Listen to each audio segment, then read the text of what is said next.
பேரலை நேர்களுக்கு வணக்கம். இன்றைய நேர்காணலில் ஊடகவியலாளர் திரு பன்னீர் பெருமாள் அவர்கள் இணைந்திருக்கிறார். அவரோடு பேசலாம். வணக்கம் சார். வணக்கம்.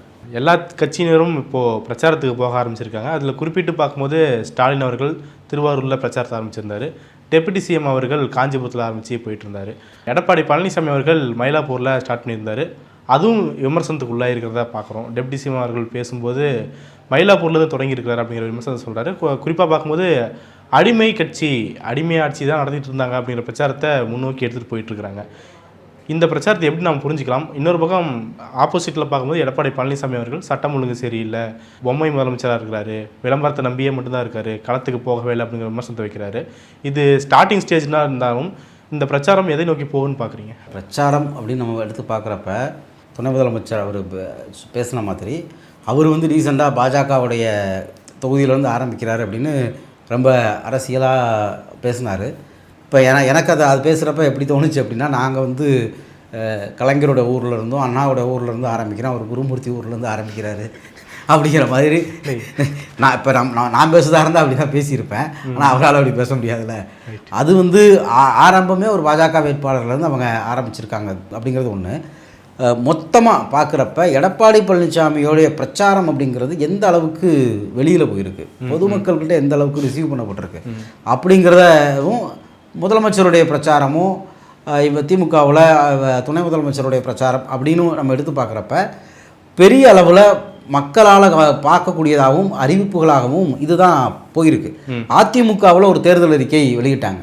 இப்போ அதிமுகவுடைய தேர்தல் அறிக்கையில் ஃப்ரிட்ஜ் இருக்குதுன்னு சொன்னாங்க. ஃப்ரிட்ஜ் இருக்குதுன்னு சொன்னாங்கிறத தவிர அந்த தேர்தல் அறிக்கையில் என்ன இருக்குது அப்படிங்கிறது தமிழ்நாட்டில் யாருக்குமே தெரியாது. அதிமுக வேட்பாளர்களுக்கு தெரியுமான்னு கூட தெரியாது. அது ஒரு சின்ன சலசலப்பை கூட இந்த சமூகத்துக்குள்ளே ஏற்படுத்தலை. எடப்பாடியே பேசலான்னு தெரில. எடப்பாடியே அதுக்கு பிறகு நாங்கள் இதெல்லாம் பண்ணுவோம் அப்படின்னு ஏதாவது இதுவரைக்கும் பேசலை.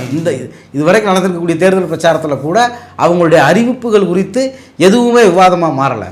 ஆனால் நீங்கள் திமுகவுடைய அறிவிப்புகள் குறித்து பார்த்தீங்க அப்படின்னா 1000 ரூபாய் 2000 ரூபாயாக போதான், தமிழ் புதல்வன் காலேஜ் படிக்கிற பசங்களுக்கு 1000 ரூபாய் 1500 ஆக போகுதான், அந்த 8000 ரூபாய் கூப்பனில் என்ன வாங்கலாம் அப்படிங்கிற வரைக்கும் எல்லா தரப்பில் இருந்தோம்.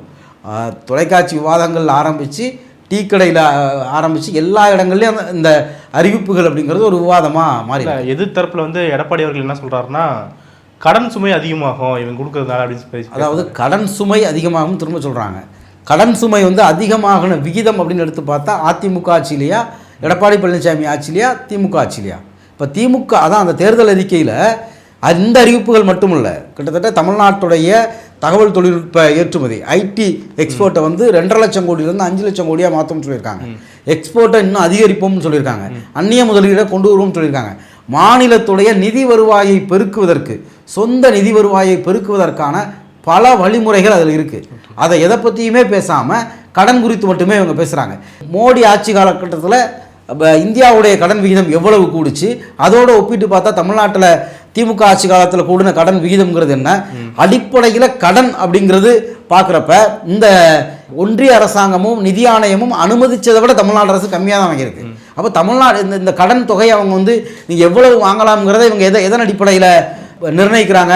இவங்களுடைய மாநில வருவாய், இங்கே நடக்கக்கூடிய உற்பத்தி, ஜிடிபி வளர்ச்சி, இது எல்லாத்தையும் கம்பேர் பண்ணி தான் நீங்கள் இவ்வளோ வரைக்கும் வாங்கலாம்னு சொல்கிறாங்க. அப்போ அதை விட கம்மியாக தான் வாங்கியிருக்கோம். ஆனால் அதிமுக ஆட்சி அப்படின்னு பார்க்குறப்ப அதில் பல மடங்கு அதிகமாக இருக்குது. அதிமுக ஆட்சியில் அப்படி நீங்கள் என்ன சாதிச்சிங்கன்னு அவ்வளோ கடன் வாங்கினீங்க அப்படிங்கிற கேள்வி நமக்கு எழுது. அதை எதை பற்றியுமே அதிமுக அரசு பேச போகிறதில்ல. இப்போ திமுகவுடைய தேர்தல் அறிக்கையை பொறுத்த வரைக்கும் மாநில வருவாயை பெருக்குவதற்கான வழிகள் குறித்து பேசியிருக்காங்க. ஆனால் எடப்பாடி பழனிசாமி கிட்ட இதை நீங்கள் எப்படி கொடுப்பீங்கன்னு கேட்டால் வரியை கூட்டுவோம்னாரு, வரி வருவாயை அதிகரிப்போம்னாரு. அவருடைய பிளான்ல இருந்தே அவர் கடன் அப்படிங்கிறத நோக்கி பேசுகிறார். கடன் ஏன் வருது?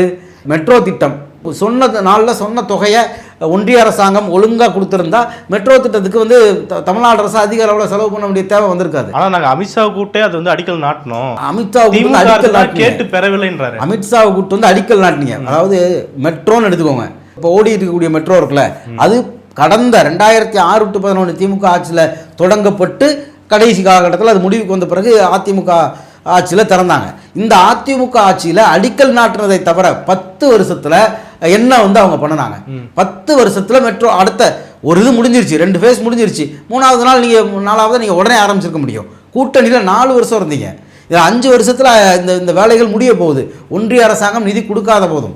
அப்போ அந்த 5 வருஷத்தில் அடிக்கல் நாட்டினதை மட்டும் நீங்கள் சாதகமாக சொல்கிறீங்க, நிதி கொடுக்கல அப்படிங்கிறது குறித்து இப்போ வரைக்கும் எடப்பாடி பழனிசாமி பேச மாட்டேங்கிறாரு. அப்போ இதையெல்லாம் பேசாமல் நாங்கள் அடிக்கல் நாட்டினோம், மதுரை வாயில் தூணு 15 வருஷம் அப்படியே நின்றுக்கிட்டு இருக்கு. எடப்பாடி பழனிசாமி கூட்டணியில் தானே இருந்தார், ஏன் அதை செஞ்சு முடிக்கலை? அதை நிறுத்தினதே அதிமுக தானே. அப்போ இப்படி தமிழ்நாட்டுக்குள்ள வளர்ச்சி திட்டங்கள் குறித்து எந்த பணிகளும் நடக்காமல் எடப்பாடி பழனிசாமியோட ஆட்சி காலத்தில் மெட்ரோ போட்டு முடிச்சிங்களா, ஆரம்பிச்சிங்களா? இல்லை. சென்னையுடைய வடிகால் பணிகளை சரி பண்ணீங்களா? இதுவும் 6 to 11 திமுக செஞ்சுட்டு போனது திரும்ப இப்போ அவங்க செய்கிறாங்க. அப்போ 10 வருஷம் இந்த பெருநகரத்துடைய வளர்ச்சியே முடங்குது. இப்படி எந்த வளர்ச்சி திட்டங்களும் எதுவுமே செய்யாமல் நீங்கள் கடனை மட்டும் பெருக்கி வச்சிங்க. அப்போ உங்களுக்கு எதற்காக கடன் வாங்கினீங்கன்னு உங்களுக்கே தெரியாது. ஆனால் இவ்வளவு திட்டங்கள், நலத்திட்டங்கள், வளர்ச்சி திட்டங்கள், இன்ஃப்ராஸ்ட்ரக்சர் திட்டங்கள், இது எல்லாத்தையும் மேம்படுத்துகிறப்ப ஒன்றிய அரசாங்கமும் நிதி ஆணையமும் அனுமதிக்கிற அளவில் வாங்குறாங்க. இதை எப்படி நீங்கள் விமர்சனமாக மாற்றுவீங்க? இதை எப்படி நீங்கள் கேள்வி கேட்குறீங்க அப்படின்னு எனக்கு தெரியல. ஒரு பக்கம் பார்க்கும்போது பிஜேபி அரசு எதுவுமே செய்யலை, நம்மளை ஒடுக்க பார்க்குறாங்க, நம்மளுடைய சுயமரியாதை பறிக்க பார்க்குறாங்க அப்படிங்கிற விமர்சனம். இது மட்டுமே திமுகவுக்கு போதுமானதாக இருக்கா அப்படிங்கிற கேள்வி இருக்குது. அதை எப்படி புரிஞ்சுக்கலாம்? போதுமானதா இருக்குதா அப்படின்னு கேட்குறது இருக்குல்ல, இது தேவையா இல்லையா? பாஜக அப்படிங்கிறது ஒரு அச்சுறுத்தலான அமைப்பு. அந்த அமைப்பு அப்படிங்கிறது தமிழர்களை எப்படி இந்தியாவில் உள்ள மத சிறுபான்மையினர்களை பார்க்குதோ அப்படி தான் தமிழர்களையும் பார்க்குது. அவங்க ஆளக்கூடிய பகுதிகளில் இந்த மாதிரி மொழிவழி மாநிலங்களில் அவங்க என்ன மாதிரியான அத்துமீறல்களில் ஈடுபடுறாங்க அப்படிங்கிறது நம்ம கண்ணு முன்னாடி பார்க்குறோம். தமிழ்நாட்டில் இந்த தேர்தல் அப்படிங்கிறது பிஜேபி எதிர்ப்பு பிரதானமானது, அது முக்கியமானது. ஆனால் அது மட்டுமா அப்படின்னு பார்த்தா அது மட்டும் கிடையாது. இந்த 5 ஆண்டுகளில் இந்த அரசு செஞ்ச சாதனைகள், இந்த 5 ஆண்டுகளில் உருவாக்கப்பட்ட வேலைவாய்ப்பு, இந்த 5 ஆண்டுகளில் செய்யப்பட்ட நலத்திட்டங்கள், இந்த 5 ஆண்டுகளில் கல்வி, இப்படி பல விஷயங்களில் தமிழ்நாட்டை மேம்படுத்தின வளர்ச்சி, இந்த சாதனைகளும் இந்த தேர்தல் காலத்தில் முதன்மையானதாக இருக்குது. நீங்கள் அன்னைக்கு 50 தேர்தல் வாக்குறுதிகளை முதலமைச்சர் வாசித்தாங்க. அதில் ஆரம்பத்திலிருந்து அதை கேட்குற பல விஷயங்கள் அது ஒரு சாதனை விளக்க கூட்டம் மாதிரியே ஒவ்வொன்றும் நாங்கள் இதை செஞ்சோம், இதை இன்னும் அதிகப்படுத்துவோம், இதை செஞ்சோம், இன்னும் அதிகப்படுத்துவோம் அப்படின்னு தான் பேசினாங்க. அப்போ தொடர்ச்சியாக இந்த சமூகத்தில் 5 ஆண்டுகளாக திமுகவுடைய ஆட்சியில் நிகழ்ந்த சாதனைகளின் அடிப்படையில் இந்த தேர்தலை எதிர்கொள்றாங்க. ஆளுங்கட்சியாக இருக்கிறாங்க, அதன் அடிப்படையில் அந்த சாதனைகள் நடந்துச்சு. சாதனைகள் நடந்துச்சு, எதிர்கொள்றாங்க. அது சொல்கிறாங்க. ஒன்று சாதனை சொல்கிறாங்க, இன்னொன்று எதிர்கால திட்டங்கள் சொல்கிறாங்க, இன்னொன்று பாஜக எதிர்ப்பு. இப்போ பாஜக எதிர்ப்பு மட்டுமே போதுமா அப்படின்னு நம்ம கேட்குறதோ, சாதனைகளையும் எதிர்கால திட்டங்களையும் பேசினா போதுமே, எதுக்கு பாஜகவே திட்டிக்கிட்டு இருக்காங்க அப்படிங்கிற கேள்வியுமே இதில் தேவையில்லாது. அதாவது இந்த கேள்வியிலேருந்து என்ன உருவாக்கப்படுது அப்படின்னா, அந்த 5 ஆண்டுகளில் செஞ்ச வேலைகளை எல்லாத்தையும் மறைச்சிட்டு பாஜகவை திட்டுவாங்க அப்படிங்கிறத மட்டும்தான் முன்வைக்கிறதா மாறுது. அதாவது 100 நாள் வேலை திட்டம், அதுக்கான நிதி இந்திய அளவுலேயே குறைச்சிருக்காங்க. வேலை திட்டத்தோட பேரை மாற்றிருக்காங்க. 100 நாள் வேலை திட்டத்துக்கான பயனாளர்களை தேர்ந்தெடுக்கிறத இந்தியா முழுக்க பல எதிர்க்கட்சிகள் ஆளக்கூடிய மாநிலங்களில் குறைச்சிருக்காங்க. வேலை நாட்களை குறைச்சிருக்காங்க. இது எல்லாவற்றையும் தாண்டி அந்த ஊரக வேலைவாய்ப்பு திட்டத்தில் தமிழ்நாடு அரசு சாதிச்சிருக்கு. அப்போ 100 நாள் வேலை திட்டத்துக்கு சாதனையும் செஞ்சுட்டு தான், வேலைகளை கொடுத்துட்டு தான் இதற்கு நிதி இவங்க கொடுக்கலங்கிறதே அவங்க சேர்த்து சொல்கிறாங்க.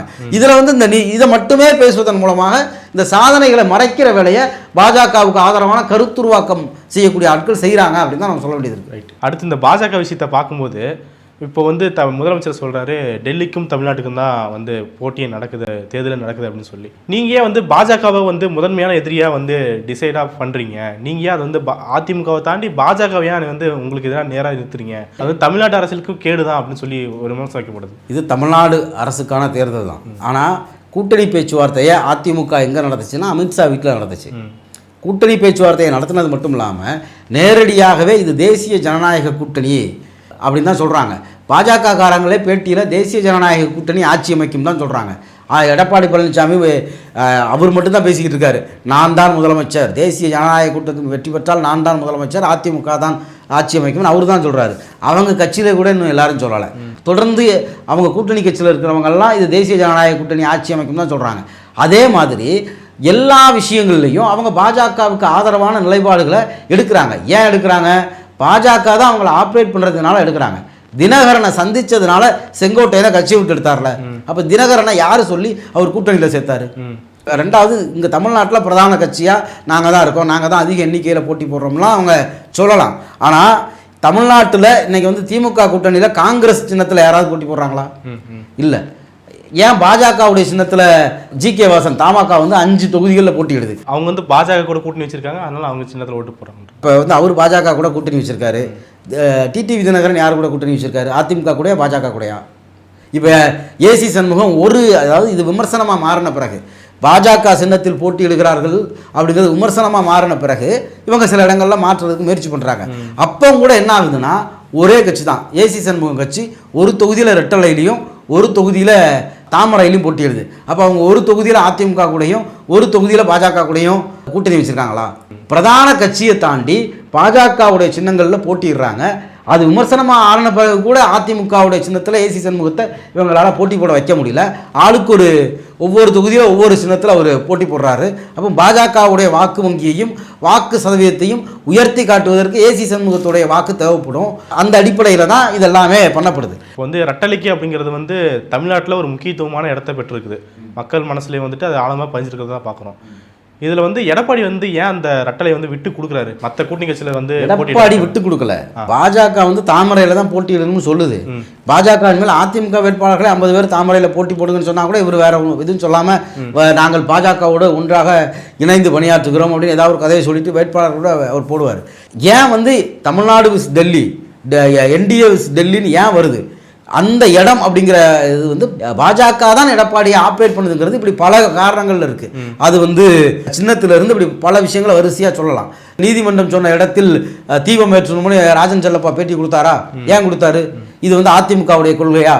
நீதிமன்ற தீர்ப்பை அமல்படுத்தி அவங்க சொல்ற இடத்துல நீங்கள் வந்து தீபம் ஏற்றணும் அப்படின்னு ஃபேக் நியூஸ் பரப்புகிறாங்க. திருப்பரங்குன்றம் இஷ்யூவை மையமாக வச்சு ஃபேக் நியூஸ் போட்டு இதுக்கு வந்து நீங்கள் ரெட்டலைக்கு வாக்களிப்பீர் அப்படின்னு பரப்புகிறாங்கல்ல. இது பாஜக பரப்புதா அதிமுக பரப்புதா? அதிமுக இந்த மத துவேஷத்தை ஏற்றுக்குதா? இந்த பிரிவினையை பேசுகிறத ஏற்றுக்குதா? அதிமுகவுடைய கட்சி எனக்கு தெரிஞ்ச அந்த கட்சியோடைய வரலாற்றிலே ஒரே ஒருத்தர் தான் முஸ்லீம் வந்து போட்டி போடுறாரு. இது வந்து பாஜகவுடைய பேட்டர்ன். பாஜகவில் ஒரு எம்பி கேண்டிடேட் கூட கிடையாது அப்படின்னு நம்ம வந்து சொன்னோம். இப்போ முதல் முறையாக அதிமுகவில் இங்கே முன்னாடி வந்து கூட்டணியிலையாவது யாரையாவது இந்த ஷேக் தாவூத் மாதிரி யாருக்காவது கொடுப்பாங்க. அப்படி கூட்டணியில் கூட அவர் வந்து பாஜக கூட இருக்கும்போது கூட அந்த கட்சி அந்த ஜவஹர்லாம் இவங்களை தான் முழுமையாக ஆதரிச்சுக்கிட்டு இருந்தார். அவங்களுக்கு ஒரு தொகுதி கூட கொடுக்கல. பாளையங்கோட்டையை தவிர இஸ்லாமியர்கள் அதிகமாக இருக்கக்கூடிய தொகுதிகளில் கூட அது ஆம்பூரோ வாணியம்பாடியோ ராமநாதபுரமோ எங்கேயுமே இவங்க வந்து இஸ்லாமியர்களுக்கு சீட்டு கொடுக்கல. அப்போ இது வந்து பாஜகவுடைய கருத்தா இல்லையா? பாஜகவுடைய அரசியலுக்கு இவங்க அடிபணிச்சு போயிருக்காங்களா இல்லையா? இல்லை, தமிழ்நாட்டுடைய சூழல் அவங்களுக்கு தெரியும், கள நிலவரம் தெரியும். அதனால எந்த இடத்துல யார் எடுபடுவாங்களோ அவங்கள, எந்த இடத்துல யார் எடுபடுவாங்களோ அவங்கள போடுறாங்க. அப்படின்னா கூட்டணியிலையும் உங்கள் கூட்டணியிலையும் இஸ்லாமிய அமைப்புகள் கிடையாது. உங்கள் கூட்டணியில் ஒரே மொத்தமாக 234 தொகுதியில் ஒரு தொகுதியில் நீங்கள் இஸ்லாமியர்களை நிறுத்துறீங்க. இது அடுத்த பின்னணி. இப்போ நீங்கள் வந்து அப்போ அவங்க சொன்ன மாதிரி வந்து இஸ்லாமியர்கள் இந்தியா முழுக்க பாஜக முன்னெடுத்த தேர்தல் முழக்கமே என்ன அப்படின்னா மெஜாரிட்டியாக இருக்கக்கூடிய 80% வாக்குகளை வாங்குவோம், சிறுபான்மையினரை ஒடுக்குவோம். அதுதான் அவங்களுடைய ஸ்ட்ராட்டஜி. அந்த ஸ்ட்ராட்டஜிக்கு இன்னைக்கு வந்துருச்சுல தமிழ்நாட்டில். அப்போ அதிமுக அந்த ஸ்ட்ராட்டஜிக்கு வந்துருச்சுல. அப்போ அந்த இடம் தான் நீங்கள் வந்து அதே மாதிரி பிரதானமான தலித் தலைவர்களாக அந்த கட்சியில் இதுக்கு முன்னாடி அறியப்பட்ட தனபாலில் ஆரம்பித்து முன்னாள் அமைச்சர் ராஜலட்சுமியிலிருந்து முக்கியமான தலித் தலைவர்களையும் நீங்கள் எடுத்துட்டீங்க. அங்கெல்லாம் ஆட்களை மாற்றிட்டீங்க. அந்த தனபாலுடைய தொகுதியை நீங்கள் வந்து எல்முருகனுக்கு கொடுத்துருக்கீங்க, அவினாசியை. அப்போ இதெல்லாம் நம்ம எப்படி புரிஞ்சுக்கிறது?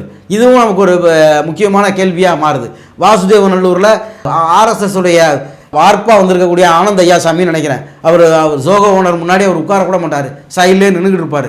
அந்த மாதிரியான ஆட்களை கொண்டு வந்து நிறுத்துறீங்க. அப்போ நீங்கள் உங்களுடைய அரசியல் வந்து அதிமுகவுக்குன்னு ஒரு வெகுஜன அரசியல் தான் அதோட அரசியல். அதுக்கு வேற எந்த பெரிய கொள்கை தத்துவமும் கிடையாது. எல்லாத்தையும் சேர்ந்து கலந்து போட்டு ஒரு வேட்பாளர் பட்டியலை போட்டு ஒரு வெகுஜன அரசியல் தான் பண்ணும். தீவிரமான திராவிட இயக்க அரசியல் பண்ணாட்டாலும் ஒரு வெகுஜன அரசியல் பண்ணிக்கிட்டு இருந்தீங்க. அங்கேருந்து அப்படியே இந்துத்துவ அரசியலுக்கு நீங்கள் மாறிட்டீங்க. நீங்கள் எதை இப்போ நேற்று வந்து பார்லிமெண்ட்டில் பாஜகவை சேர்ந்த ஒருத்தர் பேசுகிறாரு. இந்த தமிழ்நாடு உள்ளிட்ட பல மாநிலங்களோட பேர் சொல்லி ஓபிசிக்குள்ளே இஸ்லாமியர்களுக்கு இடஒதுக்கீடு கொடுத்து ஓபிசிக்குள்ள இடங்களை பறிச்சுட்டாங்க, இதெல்லாம் நாங்கள் நீக்குவோம்னு பேசுகிறாரு. அதிமுக காரங்க எதிர்த்து ஏதாவது பேசுனாங்களா? அதுக்கு எதிர்த்து ஏதாவது கருத்துக்கள் பதிவு பண்ணியிருக்காங்களா? இன்னைக்கு இப்போ சமகாலத்தில் அப்போ இஸ்லாமியர்களுக்கான இடஒதுக்கீடு என்டிஏ வந்தால் இஸ்லாமியர்களுக்கான இடஒதுக்கீடு இருக்குமா இருக்காதா? டைரக்டாகவே வந்து கர்நாடகா எலெக்ஷனில் இதே இஸ்லாமியர்களோட இடஒதுக்கீடுக்கு எதிராக கேம்பெயின் பண்ணீங்க. இன்னைக்கு தமிழ்நாட்டில் தேர்தல் நடக்கக்கூடிய காலகட்டத்தில் பாராளுமன்றத்தில் பாஜக காரங்க பேசுகிறாங்க. இது எதுவுமே நீங்கள் எதிர்த்து பேசலை. பாண்டே சொல்கிறாரு இடபிள்யூஎஸ் தமிழ்நாட்டில் அமல்படுத்தப்படுமா அப்படின்னு கேட்டால் என்டிஏ வந்து அமுல்படுத்தப்படுங்கிறார். அப்போ இடபிள்யூஎஸ் ஆதரிப்பீங்க, இஸ்லாமியர்களோட ஒதுக்கீடு இருக்குமா இல்லையான்னு தெரியாது, மொத்தமாக வேட்பாளர் பட்டியல்களிலேயே சிறுபான்மையினர்களோட எண்ணிக்கை ரொம்ப ரொம்ப சொற்பம். அப்போ இந்த இடம் அப்படிங்கிறது வந்து அதிமுகவுடைய பேட்டனா, அதிமுகவுடைய இத்தனை ஆண்டுகால வரலாறுல இப்படி ஒரு வேட்பாளர் பட்டியல் வந்திருக்கா அப்படின்னு பார்த்தா இல்லை, இப்படியான அறிக்கைகள் வந்திருக்கா அப்படின்னு பார்த்தா இல்லை. ஆனால் இப்போ வருது இல்லை. அப்போது நீங்கள் இன்னொரு பிரான்ச்சாக பிஜேபிக்கு மாறிட்டீங்க. அப்போ தேர்தல் நேர் எதிரியாரு, பிஜேபியா டிஎம்கேவான் அங்கே நிற்கிது. அப்போ அவங்க தமிழ்நாடு டெல்லியா அப்படிங்கிறது அங்கே கேள்வி. அந்த கேள்வியை முன்வைக்கிறாங்க. எடப்பாடி பழனிசாமியோடைய பிரச்சாரத்தை பார்க்கும்போது உதயநிதி ஸ்டாலின் அவர்கள் வந்து பிரதானப்படுத்தி அவர் என்ன பேசுகிறாரோ அதுக்காக பதில் சொல்கிறார் அப்படிங்கிறத புரிஞ்சிக்க முடியுது. 2024 நாடாளுமன்ற தேர்தலையும் இதே மாதிரியான டாக்ஸ் தான் போச்சு. அவர் ஒரு பேசுவார், இவர் பதிலடி கொடுப்பார், இவர் ஒன்று பேசுவார், அவர் பேசுவார்னு. எடப்பாடி பழனிசாமி வந்து தன்னை எதில் நிலைநிறுத்துக்கிறாரு அப்படின்ற ஒரு விஷயம் இருக்குது. அதில் வந்து அவர் சூடான பதிலடி கொடுக்குறாரா, அவர் வந்து தரமான பேச்சை பேசுகிறாரா அப்படிங்கிற ஒரு கேள்வியும் இருக்குது. எப்படி பார்க்குறீங்க? இல்லை, எடப்பாடி பழனிசாமி வந்து எனக்கு தெரிஞ்சு அவருக்கும் தாவேக்காவுக்கும் இடையில யார் 2வது இடத்துக்குங்கிற போட்டி தான் ரொம்ப தீவிரமாக இருக்குது. அவர் வந்து ஒரு புதிய கட்சி வரும், பெரிய கட்சி வரும், எழுச்சி வரும், குடி பறக்குதுன்னெலாம் ஒரு 6 மாதத்துக்கு முன்னாடி பேசினார். ஆனால் இன்னைக்கு அவருடைய தேர்தல் பிரச்சாரத்தில் தீவிரமாக தாவேக்காவையும் விஜயையும் அவர் திட்டுறாரு. இறந்தவங்க வீட்டுக்கு கூட அவங்க போய் பார்க்கல அப்படின்னு. அன்னைக்கு இறந்த சூழலில் ஆதரிச்சார். எடப்பாடி பழனிசாமியோடைய நிலைமை என்னன்னு எடுத்து பார்த்தீங்கன்னா, தாவேக்கா வந்து தன்னை காப்பாத்தாதா அப்படின்னு அவர் நினச்சிக்கிட்டு இருந்தார். தாவேக்கா இந்த இவ்வளவு மோசமான ஒரு பெரிய அந்த ஸ்டாம்பேர்டில் கூட வந்து இப்போ ஒரு நெருக்கடியில் 41 பேர் இறந்துருக்க சூழலில் கூட அதில் அரசியல் ஆதாயம் தேடுற அளவுக்கு குரூரமாக யோசித்து தான் அவர் அன்னைக்கு தாவேக்காவை ஆதரித்தார். இன்னைக்கு அவங்க கட்சிக்காரர் டிஷர்ட் போட்டவங்களுக்கே வந்து கொடி பிடிச்சலாம் நிற்க வச்சார். அப்படி அந்த அளவுக்கு அதிகமாக அவங்களும் விச்சுவல் வாரியர்ஸ்லாம் வந்து கமெண்ட் போட்டாங்க, ஐயா எடப்பாடி ஐயா நீங்கள் தான் காப்பாற்றணும் ஐயான்லாம் வந்து போட்டுக்கிட்டு இருந்தாங்க. அப்போ அவங்க இவங்களோட சேர்றதை பாஜக விரும்பலை. இவங்க 2 பேரும் சேர்ந்து ஒரு வேளை ஜெயிச்சுட்டாங்கன்னா என்ன பண்ணுறது, நாம் இங்கே ஆட்சி பிடிக்க முடியாது, நம்ம இவங்களை உருவாக்குனது எல்லாமே திமுகவுக்கு எதிராக தானே, அதில் தானே நாம் வளர முடியும்னு அவங்க ஒரு ஸ்ட்ராட்டஜியை போட்டு தனியாக நிற்க வச்சுட்டாங்க. இப்போ அவருக்கும் தாவேக்காவுக்கும் ஒரு பிரச்சனை இருக்குது. என்ன அப்படின்னா, யார் வந்து அந்த 2வது இடத்துல இருக்கிறது, இதில் யார் வந்து அதிகமாக வர்றாங்களோ அவங்கள பாஜக எடுத்துகிட்டு மற்றவங்களை கைவிட்டுரும். எப்படி வந்து சசிகலா, தினகரன், எடப்பாடி இப்படி பல டீம்களாக இருந்ததில் யார் வலுவாக இருக்காங்களோ அவங்கள கையில் எடுத்துக்கிட்டு மற்றவங்க எல்லாம் கைவிட்டுச்சோ, அதே மாதிரி இந்த 2ல் யார் வந்து வலுவாக வர்றாங்களோ, ஒருவேளை தாவேக்கா வந்து எடப்பாடியை விட இப்போ சில தொகுதிகளில் அதிக வாக்கு வாங்கி 2வது இடத்துக்கு வந்துருச்சுன்னு வைங்க, எடப்பாடியை சசிகலாவை கை கழுவுற மாதிரி கை கழுவி விட்டுட்டு அவங்கள முழுசாக அவங்க ஆப்ரேட் பண்ண ஆரம்பிச்சிருவாங்க. அதனால் அந்த வாக்குகளை தக்க வைக்க வேண்டிய இடத்துக்குள்ளே தான் அவர் இருக்கிறார். அதே பாயிண்ட்டை டெப்டி சிஎம் அவர்களும் பேசுகிறாரு. தேர்தல் முடிஞ்ச பின்னாடி அதிமுகவை பிஜேபி அழிச்சிருன்னு ஒன்று சொல்கிறாரு. இன்னொரு பக்கம் முதலமைச்சர் அவர்கள் பேசும்போது தேர்தல் முடிஞ்ச பின்னாடி எடப்பாடி பழனிசாமி அவர்களே பொதுச் செயலாளர் இருக்க மாட்டாங்க, அவருக்கு பதிலாக வேற விதத்தில் இப்போவே வந்து பாஜக டிக் பண்ணி வச்சிருச்சு அப்படிங்கிற வார்த்தையும் பயன்படுத்துறாரு. இது வந்து 2024 நாடாளுமன்ற தேர்தல் பிரச்சாரத்தில் அண்ணாமலையும் சொன்னார். ஓகே, தேர்தல் முடிஞ்ச பிறகு எடப்பாடி பழனிசாமி இருக்க மாட்டார், அதிமுக அழிஞ்சு. அப்போ எடப்பாடி பழனிசாமியோடைய பதவி அப்படிங்கிறது பாஜகவுக்கு தேவைப்படுற வரைக்கும் தான் அப்படிங்கிறது அரசியலை கவனிக்கிற எல்லாருக்குமே தெரியும். பீகார் மாதிரி இங்கே ஆயிரும், இதைத்தான் வந்து எல்லாருமே சொல்கிறாங்க. பீகாரில் எப்போ வரைக்கும் அவங்க வந்து நிதிஷை வந்து பாதுகாத்தாங்க. பாஜக அங்கே எதிர்கட்சியாக இருக்கும்போது நிதிஷ் கட்சியில் 7 எம்எல்ஏ இருந்தாங்க, சமதா கட்சின்னு நினைக்கிறேன். அப்புறம் பாஜகவுக்கு அந்த ஓபிசி அரசியலை வீழ்த்துறதுக்கு நிதிஷ் தேவைப்பட்டாருங்கிறதுனால அவரை கூடவே வச்சு அவருக்கு ஒரு புனித பிம்பம்லாம் மாபெரும் நிர்வாகினாங்க. 25 வருஷமாக ஆண்டிருக்காரு. அந்த ஊரில் இருந்து எல்லாரும் வேலை தேடி சென்னைக்கு வரான். ஆனால் அவரை பீகாரை அப்படி மாற்றிட்டார் இப்படி மாற்றிட்டாருன்னு ஊடகங்கள்லாம் அவரை 2005, 6, 7 அப்படி புகழ்ந்து எழுதுவாங்க. அப்போ நிதிஷ் வந்து எப்போ ஆர்ஜேடி பலவீனமாகுதோ அது வரைக்கும் அவங்களுக்கு நிதிஷ் தேவைப்பட்டார். போன தேர்தலில் வரைக்கும் தேவைப்பட்டார். ஏன்னா போன தேர்தலில் சிங்கிள் லார்ஜஸ்ட் பார்ட்டி ஆர்ஜேடி. டைரெக்டாக அன்னைக்கு வந்து ராஜினாமா பண்ண சொன்னால் இந்த ஓபிசி ஓட்டெலாம் போயிடும், நிதிஷும் அந்த பக்கம் போயிடுவார், நமக்கு ஆபத்துன்னு சொல்லி அதிக எம்எல்ஏக்கள் இருந்தபோது கூட அவரை முதலமைச்சராக தாங்கி பிடிக்கிறதுக்கு தயாராக இருந்தாங்க. இன்றைக்கி ஆர்ஜேடி அங்கே வீழ்ச்சியை சந்திச்சிருக்கு, 25 எம்எல்ஏக்களுக்குள்ளே போகுது. அப்போ ஆர்ஜேடி வலுவாக இருந்த வரைக்கும் அதை எதிர்கொள்கிறதுக்கு இவங்களுக்கு வந்து நிதிஷ்ங்கிற முகமூடி பாஜகவுக்கு தேவைப்பட்டுச்சு.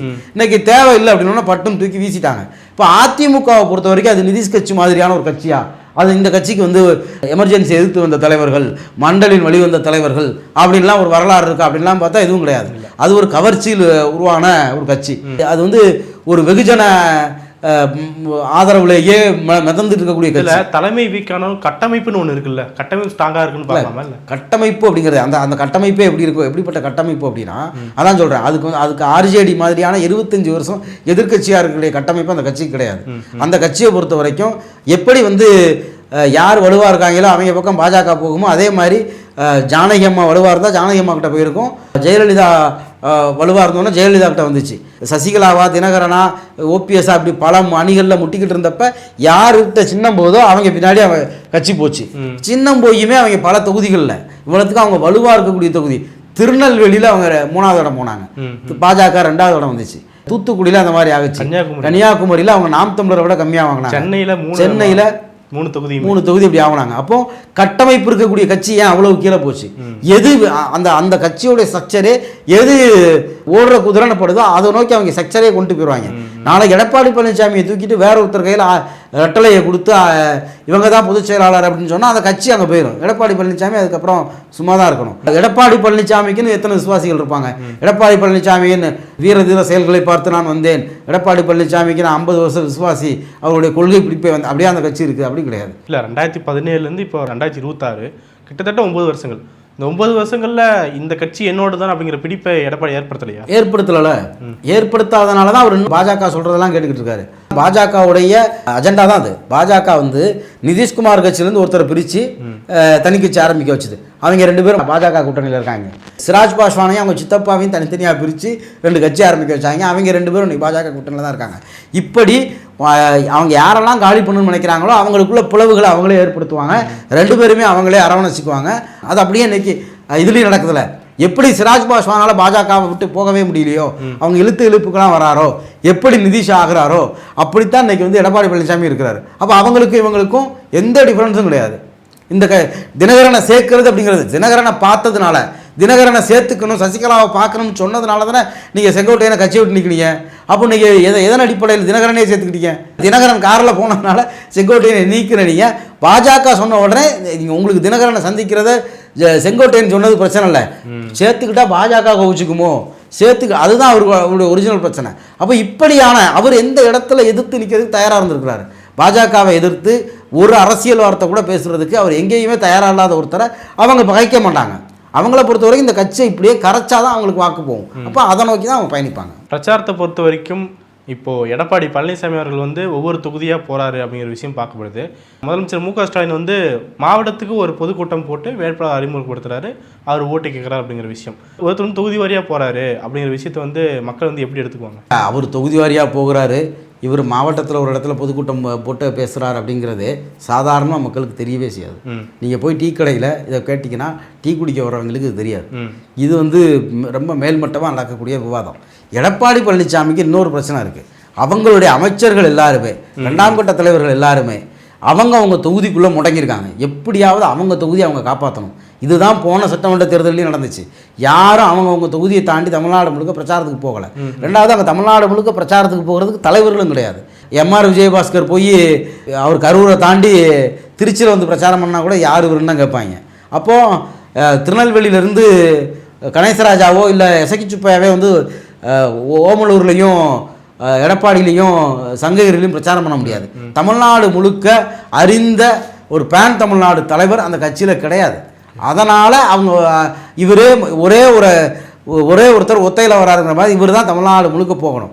அந்தந்த அமைச்சர்களுக்கு மாநில பொறுப்பில் இருக்கக்கூடிய அவங்களுடைய துணை பொதுச் செயலாளர்கள், பொருளாளர் திண்டுக்கல் சீனிவாசன், திண்டுக்கலுக்குள்ள அவர் ஜெயிக்கிறதே அவருக்கு ரொம்ப கஷ்டம். போன முறை மார்க்சிஸ்ட் கம்யூனிஸ்ட் கட்சிங்கனால கொஞ்சம் ஈஸியாக ஜெயிச்சுதான் நினைக்கிறேன். இந்த முறை ஐபி செந்தில்குமார் அவர் எவ்வளோ அந்த திண்டுக்கல் மாவட்டத்தில் அவங்க எவ்வளோ வலுவான தலைவர்னு தெரியும். அவரால் திண்டுக்கலை தாண்டி பக்கத்தில் நத்தத்துக்கோ ஒட்டஞ்சத்திரத்துக்கோ பழனிக்கோ கூட பிரச்சாரத்துக்கு போக முடியாது. திண்டுக்கலுக்குள்ள தான் அவர் முடங்கி ஆகணும். இது அந்த கட்சியோடைய பிரச்சனை. அதை இந்த மாதிரி ஒரு பிம்பமாக மாற்ற போகிறாங்க. திமுகவுக்கு மாவட்டத்துக்கு ஒரு கூட்டம் திமுகவுடைய தலைவர் மு.க. ஸ்டாலின் பண்ணுறாரு.